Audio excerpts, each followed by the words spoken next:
Winning the toss for Port, Care elects to kick to the river end, favoured by a strong cross. Umpire Murray Ducker, officiating in his first Grand Final, bounces off.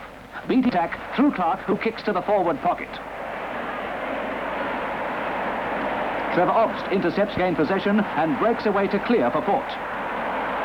On the flank, Nyland takes a mark, giving the Magpies an attacking opportunity. A physical education teacher at Heathfield High School, Nyland's well-directed pass finds Spears as Port closes in on Sturt's goal. Port's dangerous attack is checked by Adcock, who executes a hurried but untidy hand pass under pressure to Shearman. The ball rolls loose and the eager Magpies regain possession. Sturt are again in trouble as inside half-forward Haslam is paid a free, the first of the match.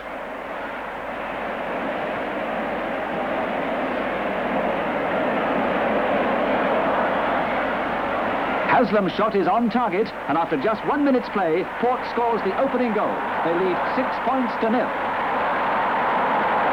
After having produced their best form of the season in the preliminary final, Port are confident, but Sturt has the ability to create openings and an edge in individual brilliance. Bagshaw takes a spectacular mark behind Obst.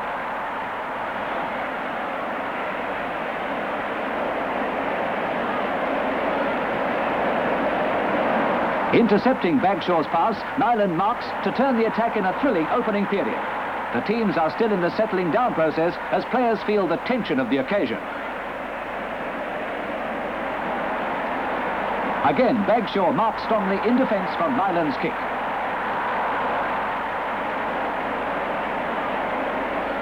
Endeavouring to spark off the normally smooth Sturt teamwork, Bagshaw finds Schoff.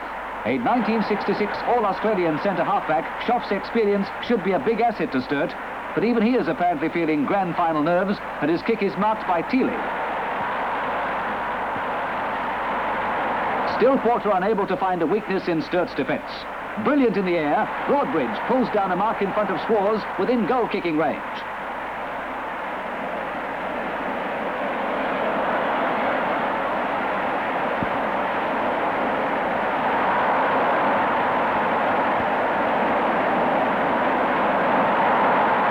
His shot is wide for the initial behind of the match. Port lead 7 points to 0. Sturt's combination is now beginning to function as they sweep downfield. Endersbee takes a well-judged mark. At 19, he is a potential champion. From about 30 yards out, Endersbee screw punts Sturt's first goal.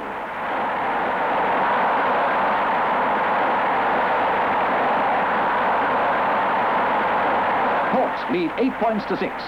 Last season's Maggery medal winner, Trevor Obst, balks Hicks to get a hand pass away and send Port down the ground. Endersbee and Kale spoil each other's marking attempt. Gathering off a pack, Shearman breaks away, but misunderstanding by Port costs them a chance of possession, and the ball rolls out of bounds. Youthful supporters offer advice as from a pack, Sturt's Dr. Clarkson palms down. With smart anticipation, Miles gathers and drives the ball through the centre for the Blues' second goal.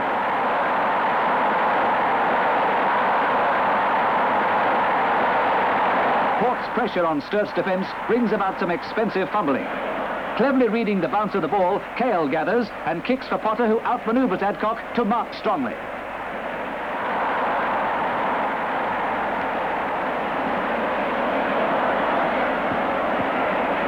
The vice-captain's perfectly directed drop kick brings up the Magpies' second goal, giving them a 9 points lead.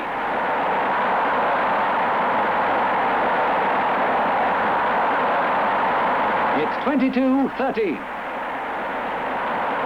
From a ball up, Peter Obbs springs high to win the hit out, but short intercepts to put Sturt on the attack. Tilbrook beats Teeley, and his pass sets off an exciting race for the ball.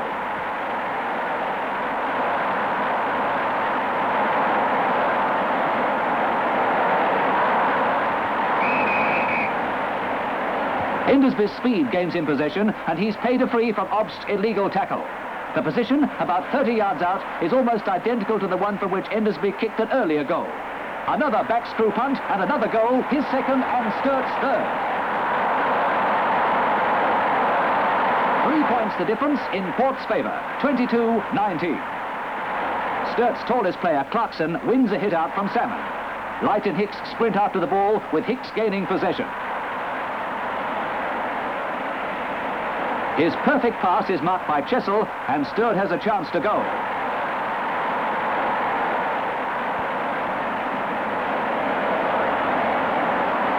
Chesil is offline for a behind. And after a sizzling first quarter, a mere point separates the teams. Port leading 22-21. At the beginning of the second quarter, Sturt launch an attack. The breeze is making the bounce of the ball hard to anticipate. It eludes Shearman and Kale, but Ringley gathers to give Clarkson a chance. It's only a behind, but with the teams so evenly matched, each point is vital. Sturt remains on attack, but Port prevents them going straight down the ground.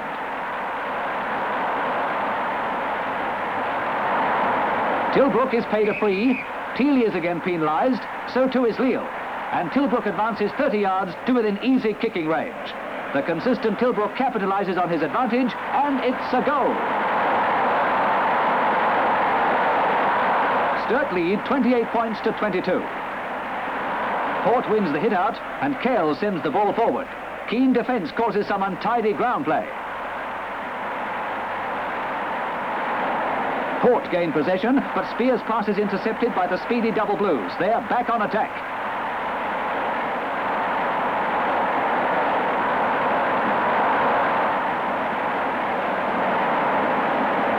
Tilbrook's pass is inaccurate, but Shearman recovers the ball.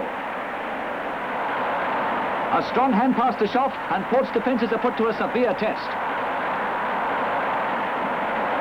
But Schoff's kick gives the Magpies a reprieve. Light salvages the position, but his kick is taken in a one-handed mark by Bagshaw. Sturt are definitely superior in the air.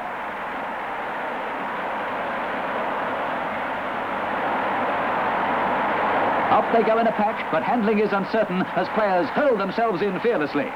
Port are being consistently harassed and are as yet not able to obtain the freedom they enjoyed in the preliminary final. Potter grabs possession from Chesil, easing a tight situation for Port, but their teamwork lacks the precision of Sturt's.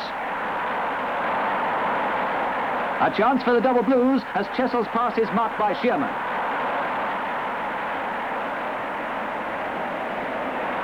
Plagued by illness and injury during the season, Shearman recaptures form and endeavours to drive his team on.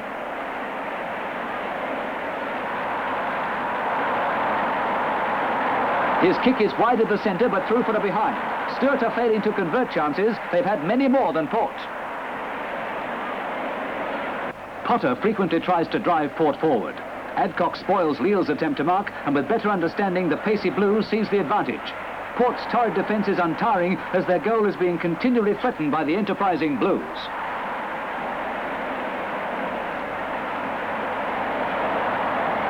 Haslam breaks away to ease the heavy pressure, but Sturt frustrate their attempts to snap away the initiative.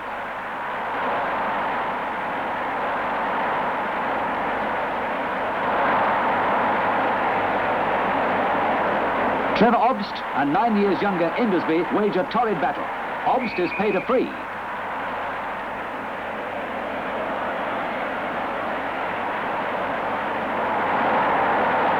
Leaping high above the pack, the 6'3" Philp punches the ball down, but again showing sharp anticipation, Miles checks Port's thrust and drives Sturt back towards Port's goal. Tilbrook's mark puts Port in real danger. Sturt have had most of the attack in the second quarter, but have not yet fully capitalised on their opportunities. Tilbrook passes to Endersbee.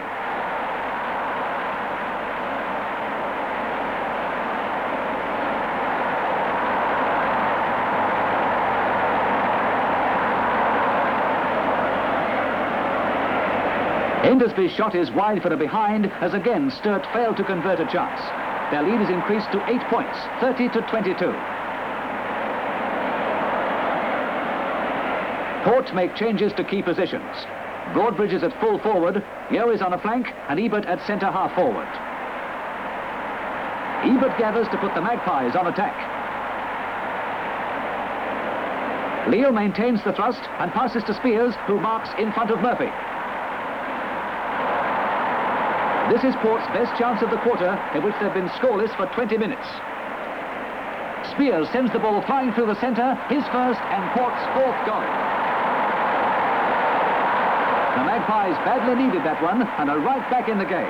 Sturt lead 32 points to 28. Bagshaw beats Kale and Leal to set the Blues' precision-like teamwork in motion.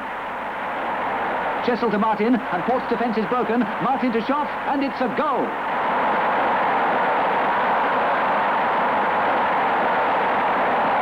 Sturt's half-forwards are threatening to become a dominating factor. Spears is moved on to Schoff, Clayton going into the ruck. Port is flexible in team placings, but must prevent Sturt's half-forward line supplying so many chances if they're to contain the Blues. Miles is paid a free, and he's within range. The half-forward has regained his best form in the final series and is a major concern for the Magpies. He's wide this time for a behind, and Sturt continue to fritter away chances. They lead 39 points to 28. On the bench, Port coach Foss Williams and officials are worried. Their team must get more of the play to counter the brilliance of Sturt. But for failing to finish off their drives, Sturt could have established a commanding lead. From a flank, Yeo's kick to the forward pocket is marked in defence by Jarrett. Again, the defence of Port will be under fire as Sturt prepares for another attack down the ground.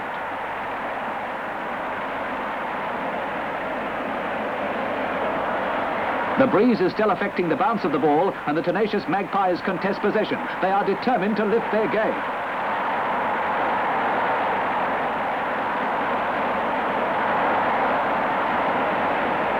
The guardians of the law are silent observers of the struggle.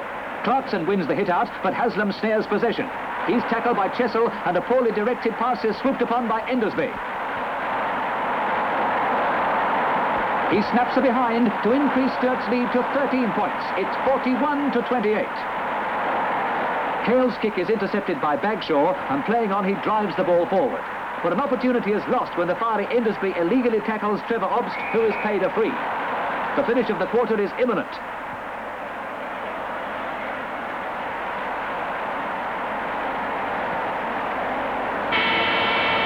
It's been a tough one for Port. They've only scored once when Spears goaled, compared to Sturt's 2 goals, 8 behind.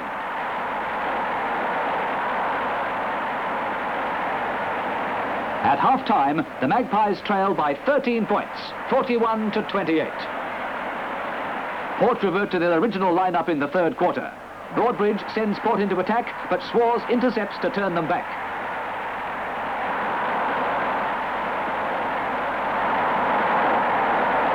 Flankers, Nyland and Clark race for the ball, but put each other off balance. Through Ebert's skillful hand pass to Peter Obst, Porter on attack again. Obst hook shot sails through for a magnificent goal.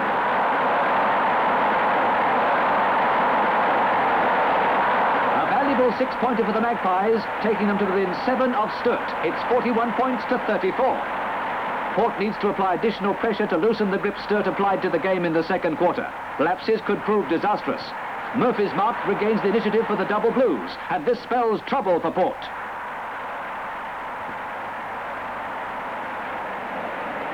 Murphy's strength is a menace to the Magpies, and he maintains a high standard of play. His pass is strongly marked by Endersbee, giving Sturt a great chance to counter Port's early goal.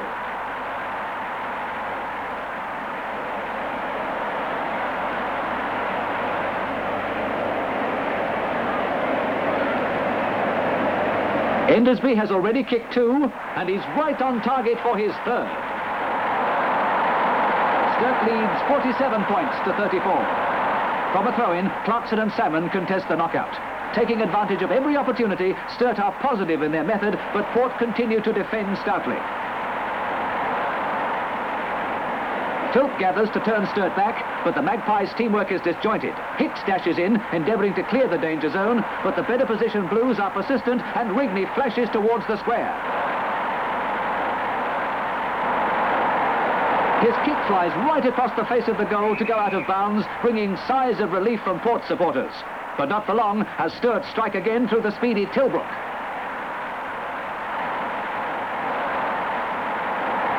Sturt are now taking control of play. They lead 59 points to 34. Constantly threatening Port's goal, Sturt's cohesion provides many chances, and Endersbee is in the thick of play. He's wide with this shot for a behind, but Port are being bustled. Broadbridge is off with a bruised hip. They've brought Freeman on, shifted Yeo into a flank, and Spears into ruck.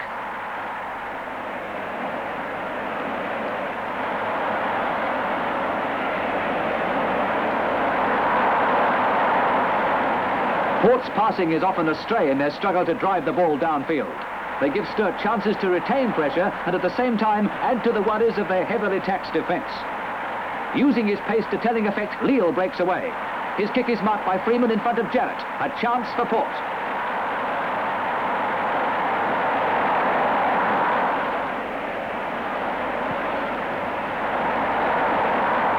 But it's only a behind. Port trail by 25 points, 60 to 35. Port's aerial play is inconsistent, but they appear more composed than earlier in the quarter. Philpton Island, who drives the ball forward.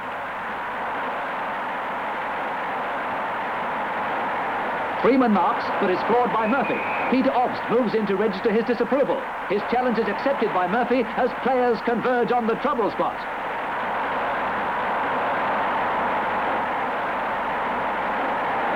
The umpires restore order, and Freeman prepares to take his shot at goal.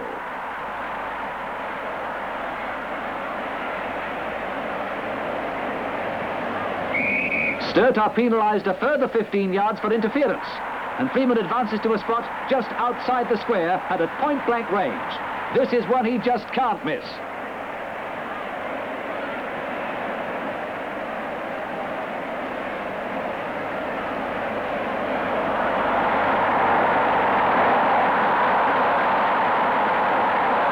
Goes, and Port are back in contention. They've reduced the points deficit to 19. Sturt leads 60 to 41.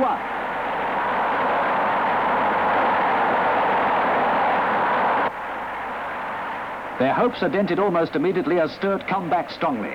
The Blues always seem to have a counter.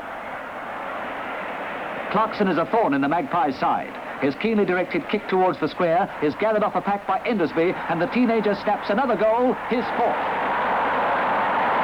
Sturt regain their commanding 25 points lead, 66 to 41. Still unable to contain Sturt's half-forward line, Port again switch spears onto Schoff, but the courageous Schoff continues on his constructive way. Chessel beats Philp, and once more, Port's goal is in danger. The reliable Trevor Obst is tireless in defence and turns Sturt back, but Sturt allows their opposition no freedom and prevents them launching methodical thrusts. Sturt regained possession through Clarkson, and Martin beats the 4 inches taller Ellaway to mark right in front. Sturt are right on top, but Martin's shot is wide for a behind. 26 points the difference, 67 to 41. Port continue making positional changes, but are unable to suppress the enterprising Blues. They score 5 goals, 2 behinds to Port's 2-2 for the quarter, and at its end lead by 31 points, 73 to 42. The spectators relax and ease their parched throats during the spell as the Port players endeavour to recuperate and work on a plan to lift their game.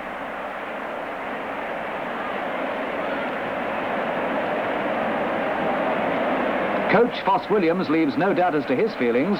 The pennant is slipping away, and a positive effort is required in the last quarter if Port is to have a chance.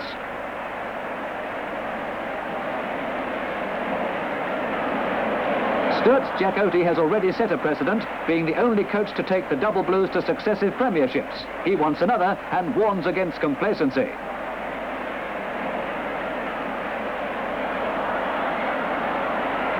The last quarter promises to be a thrilling period. Port must get everything they have in the hope that they will unsettle the polished play of their brilliant rivals. To do so, Port's teamwork needs to improve. Ebert tries to put Port on attack, but Nelson intercepts to turn the Magpies back.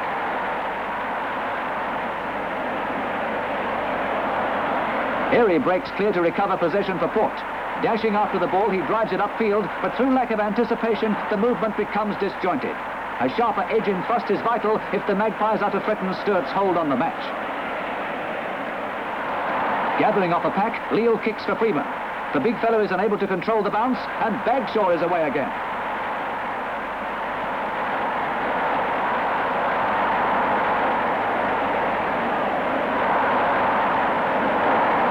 Schoff combines with Tilbrook, but a good tackle by Trevor Obst blocks Sturt's advance. Philp moves in smartly to gather the ball, but he's tackled by Tilbrook. Port are struggling to lift their game. Spears' pass is safely marked by Haslam. This could be a chance. A goal would give the Magpies a great boost. Peter Obst marks as Port gradually gets to within range of Sturt's goal.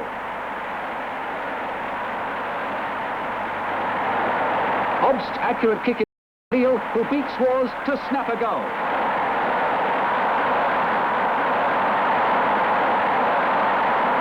Sturt leads 73 points to 48.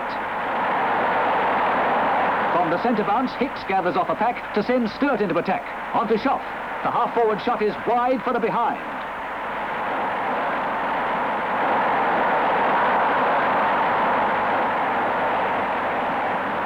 Freeman illegally tackles Bagshaw, who's paid a free. Short adds his piece to the simmering situation, but common sense prevails. Bagshaw is a major force in Sturt's constructive patterns, and his pace is testing the tiring Port defence. His kick is marked by the skillful ball handler Clark as the Blues move closer to another goal-scoring opportunity. Clark's kicks in attack are consistent, and Port are forced to battle hard to hold the double Blues. Sturt are assuming control in all spheres, and Tilbrook gathers to pass to Chessel, who beats Salmon close to the square. Obst's anticipation and reflex action saves a goal. The Blues lead 75 points to 48. Bagshaw has an angle shot close to the boundary line, but it too is a behind. The Blues are in complete control. It's 76 points to 48. Shearman gathers and beats Kale, whose speed is blunted by the effects of injury. Although in an almost impossible position, Port never stop trying. They snare possession, and Nyland's pass is marked by Yo.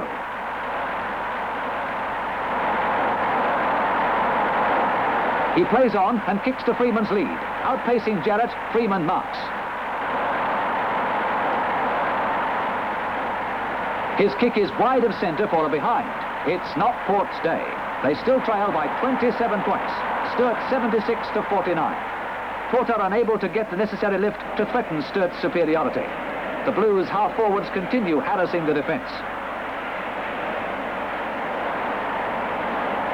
Port endeavours to turn them back. Nyland and Clark battle for the ball, but Clark's speed gives him a decided advantage, and beating Nyland, he puts Sturt again on attack. Tilbrook marks and earns the approval of coach Jack Oatey. Tilbrook kicks towards the square. A great chance for Sturt, but Potter intercepts. His effort is unavailing as Miles cleverly grabs the ball to snap a goal.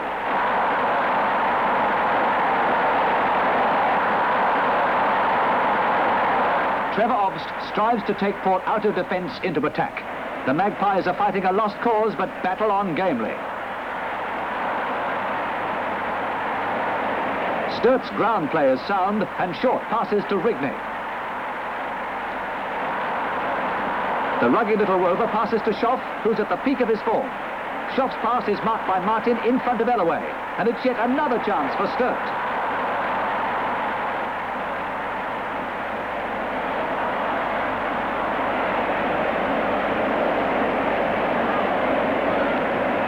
But Martin is offline for a point. Sturt's inaccuracy is reflected by the number of behinds in their score. 18 in all. It's 84 points to 49. 3 minutes to go. Sturt has the game in its keeping. Chessel kicks their 12th goal, but it's his first. Quite a difference to his semi-final effort, when he landed no less than 8. Sturt, 90 points, Port, 50. The Magpies are playing the game out right to the end. They've not been able to match their preliminary final form, and they've been frustrated in their efforts to develop consistent drives. Potter grabs possession and passes to Freeman, and his tremendous hooked kick is there all the way.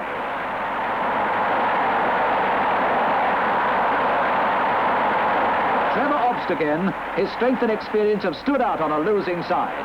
Heartened by Freeman's goal, Port are determined to add to their tally. Haslam to Kale, whose pass is taken by Nyland.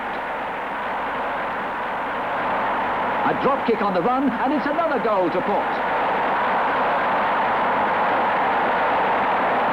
A strong finish, but far too late. Sturt, 90 points to Port's 63. The siren and the end of the game.